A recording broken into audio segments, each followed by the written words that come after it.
1965 Yozgat doğumluyum. Çocukluğumuz Tokat Tural'da geçti.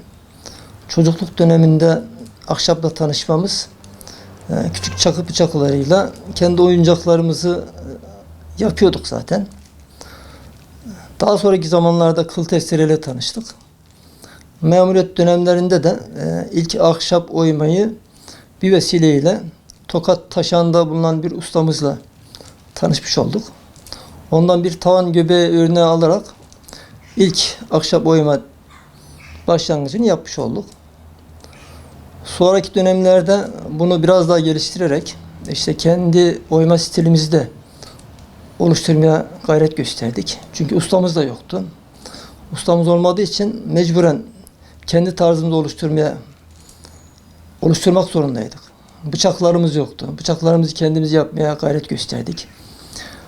2013'te Bursa'ya geldik. Bursa'ya geldiğimizde buranın imkanları daha güzeldi. Yani bıçak konusunda sıkıntı yaşamadık.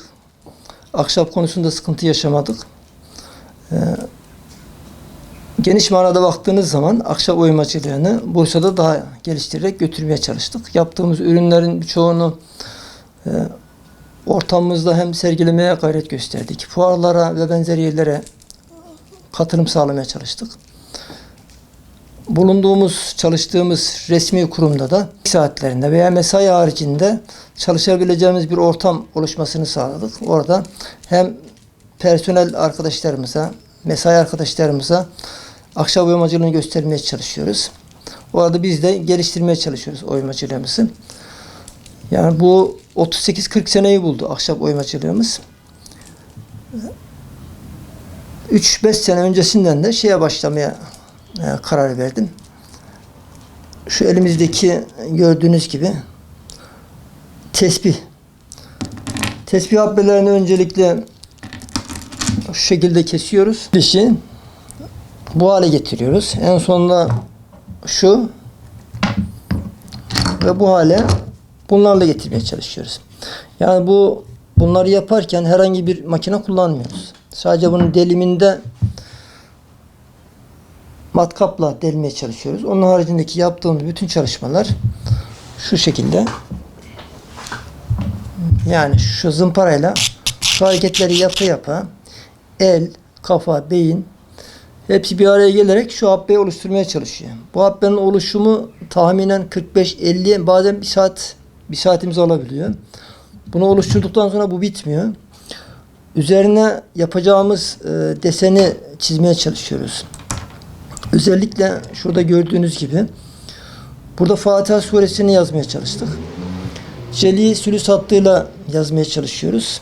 Yazdığımız hat yazısını WhatsApp üzerinden hattatımıza gönderiyoruz. Hattat hocamız bunun değerlendirmesini yapıyor. Eğer hatalı değilse buna çalışabilirsiniz, devam edebilirsiniz kısmından sonra biz oymaya çalışıyoruz. Bu oymaya çalıştığımız hat yazısı işte şu gördüğünüz kısım 6 ayımı almıştır. Bir tane habbenin sonlanması bir hafta bazen 10 günü bulduğu oluyor. Tabi bu bize şey vermiyor. Yani bıkkınlık vermiyor.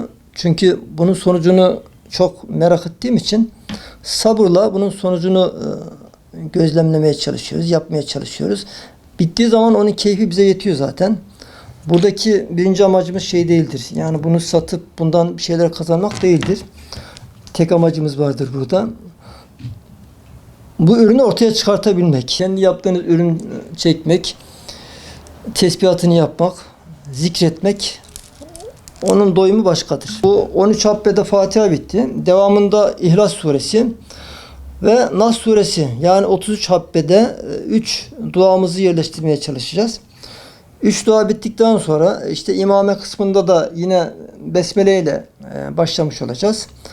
Bitirdiğimizde bu 1,5 senemizi rahat alacaktır. 1,5 sene sonra bu tesbihimiz bitmiş olacak. Bunu sadece kendime yapıyorum, çocuklarıma yapıyorum. Ama olur da birisi derse ki ben bunu almak istiyorum. Tabii bunun bir ederi vardır. Şu senede bitecek Allah nasip ederse. Bittiği zaman bunun karşılığı 50 milyon liradır. Bunu nasıl değerlendiriyorsunuz derseniz bunu yaşıyorum ben. Her habbede bunu yaşıyorum. Bunun bir tarifi yok zaten. Karşılığı yok. Bunu ancak yapan bilir, yapan tayin edebilir. Zaten bunun çevreye baktığınız zaman, sosyal medyaya baktığınız zaman, dünyanın geneline baktığınız zaman, küçük bir araştırma yaptığınız zaman bu tarz çalışmanın bulmak biraz daha güçtür. Hatta bulamazsınız diye iddia etmiyorum ama bulamayabilirsiniz. Çünkü biz bulamadık. Keyfimiz, lüksümüz bu. Kahvemiz, sigaramız budur bizim. Onun için biz bundan mutluluk duyuyoruz. Keyifle yapıyoruz. Gençlerimiz özellikle onlara yardımcı olmaya çalışıyoruz elimizden geldiği kadar. Onlara bunun inceliklerini göstermeye çalışıyoruz ama bu tarz tabii çok ileri boyutta bir şey. Ama biz onlara ahşap oymayı sevdirmeye çalışıyoruz. Ahşabı tanıtmaya çalışıyoruz. Bunda da bayağı bir geliştirdiğimiz arkadaşlarımız oldu. Keyifle yapan arkadaşlarımız var.